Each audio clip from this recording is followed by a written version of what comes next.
Today on the podcast, we're talking about OpenAI potentially introducing ads to ChatGPT. A very controversial move, and there's lots of implications for that. But before we get into it, Jaden, why don't you tell them about our school community? Okay, so I know last week we told you we're going to raise as of tomorrow the AI, or as of today, the AI Hustle School community to $100 a month. But I realized I realized that it's Cyber Monday, and I couldn't in good faith do that because I had a bunch of people ask me if we're doing a Cyber Monday sale. So for this week only, and I'm serious this time, I know nobody believes me, but I'm serious this time. For this week only, it is $18 a month. And if you lock in the price now, it'll never be raised on you. But next week, for real, next week, on the 9th, we are raising the $100. So if you're interested in getting it at the Cyber Monday discount, check out the link in the description to join the AI Hustle School community.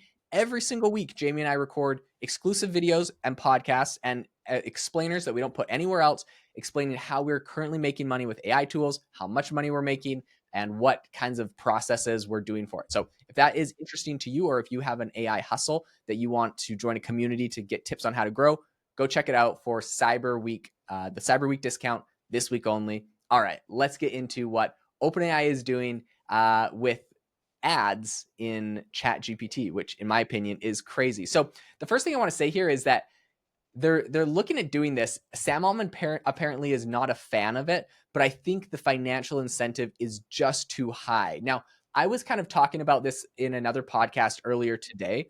But the thing that I see here is the fact that OpenAI seems to have hit a plateau, a bit of a plateau for how big it feels like they can grow their user base. Maybe for now, I'm not sure. They have about 200,000 monthly active users, or maybe weekly active users, last time that they kind of gave out the numbers. And what's interesting to me is it feels like it's been a little bit stalled there. They've kind of struggled since I think very quickly after they originally launched, they reached 100,000 monthly, and now they're at about 200,000 weekly. And we keep getting weekly updates because I think the monthly isn't much bigger than the weekly. That's my assumption. So people use it a lot, which is awesome. But one way that I've heard that they're trying to grow is they're going directly to companies trying to do big sales contracts. They've grown from June. They had about 200 salespeople. Now they have 300. So they're going to big companies. Specifically, I heard they're working with like Moderna, which is going to be so OpenAI will be brought to you by Moderna soon. But also, like, I think a bunch of other big players, including Lowe's, is going to be sponsoring OpenAI. But it seems like even that isn't enough money or enough revenue to really push the needle for them. And so the next step they have to do, I think, this was my assumption, and then I just saw this article today, so I feel like it kind of validated it. They need to go to essentially parts of the world that typically don't pay for this, right? So this is what Facebook did. They went into all sorts of countries in Africa, all sorts of countries in the Middle East, or other places that don't have a very high, that don't make a lot of money per capita. And so the way that you monetize that is through advertising. And in order to essentially grow and offer ChatGPT for free to all those countries, they need some sort of model that can essentially generate revenue. And so ads would be the best thing. I don't know. Jamie, what's your take on ads in ChatGPT? Yeah, I mean, it's.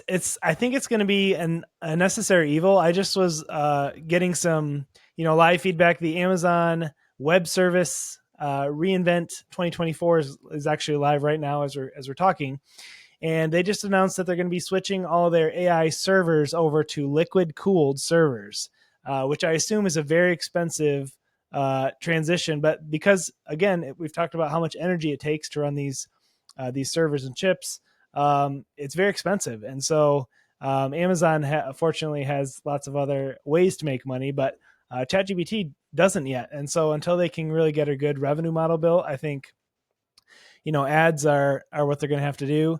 I do think it could be a slippery slope, and it could be a dangerous move if we talked about last week, if somehow some of these ads got worked into search results, or if they didn't make it very clear that it was an ad, it could be misleading or potentially really bad for their look. So yeah, what do you think about that? Yeah, no, I think it's true. Yeah, I was just looking at that AWS and liquid cooling stuff. All of this is getting more and more expensive. I think we're seeing. So the big thing that I'm noticing here is in order to get much better from GPT 4.0 to GPT 0.1 preview, the price jump is like 6x or 5 or 6x as much money to get a response. So like if it costs you 5 cents to get a response out of GPT 4.0, it's going to cost you 26 cents to get a response out of 0.1 preview. And so it's getting much more expensive because essentially they're running the same prompt through multiple times, and they have to find more ways to make money. Like it can't just be an insatiable money pit. So what's interesting here is kind of what this will look like. So on the one hand, they're kind of looking at it, and the CFO Sarah Fryer told the Financial Times that they're kind of looking at an ads model, but they want to be thoughtful about it. But she also did say that they have no active plans to pursue advertising. So it's not like they have something specific, but it's just something they're sort of at a high level looking at. And they also, so this I do think is interesting. Up until now, they've just relied on subscription revenue to do this. But all of this is costing billions of dollars to actually run. So I think it's pretty interesting because Sam Altman, he was recently giving a fireside chat at Harvard Business School. And he was kind of asked about this, right? He was asked about if the company was going to maybe adopt ads to get more access, to have more options, to have more revenue. And he said, he said that it would be a quote, last resort. I'm not saying OpenAI would never consider ads, but I don't like them in general. And I think that ads plus AI is sort of uniquely unsettling to me. So it's really interesting. Coming from the very top of the company, he doesn't like it. He publicly says he doesn't like it.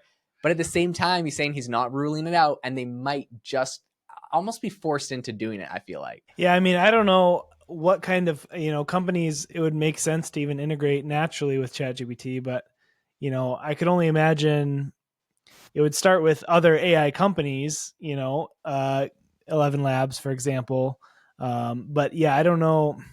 It seems like it'd be very clunky and not really effective for people paying for the advertisements either, unless they kind of sneakily snuck it in there somehow. I don't know. I don't know. It's going to be I interesting to see what think happens, but yeah, go ahead. Oh no, all I was gonna say is it is interesting because there's other people that have a little bit of precedent for this, and that would be, I think, specifically Perplexity. So like if you go to Perplexity, for example, and say something like Beats headphones, and you do a search for it, Perplexity actually has a way where, because they're more of like a search engine, they're trying to send you links.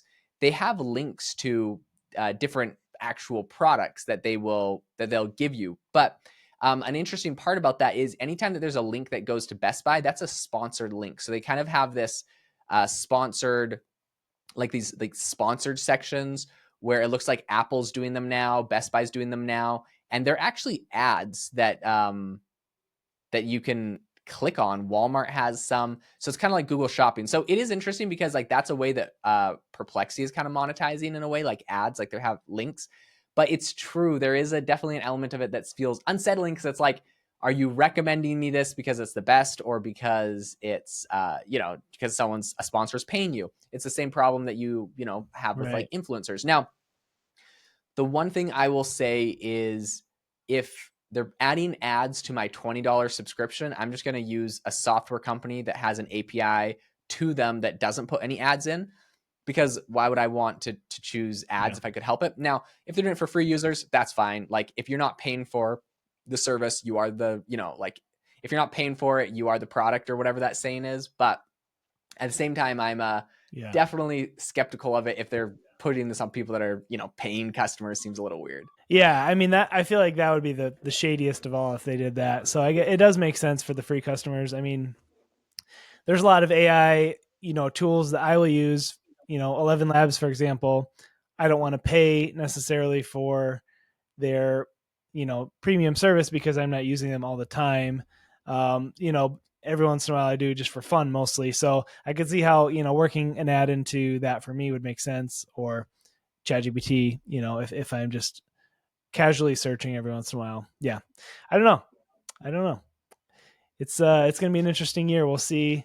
Um, you know, if there's any acquisitions as a result of bankruptcy, or who knows. I don't think that'll be OpenAI, but maybe some of the smaller guys. Oh man, that'd be crazy. Hey, thank you so much to everyone for tuning into the podcast today. If you enjoyed this episode, we would really appreciate a review wherever you get your podcast. And again, if you have ever thought of using AI to make money, different ways to use AI to grow your business or your personal brand, make sure to join the AI Hustle School community.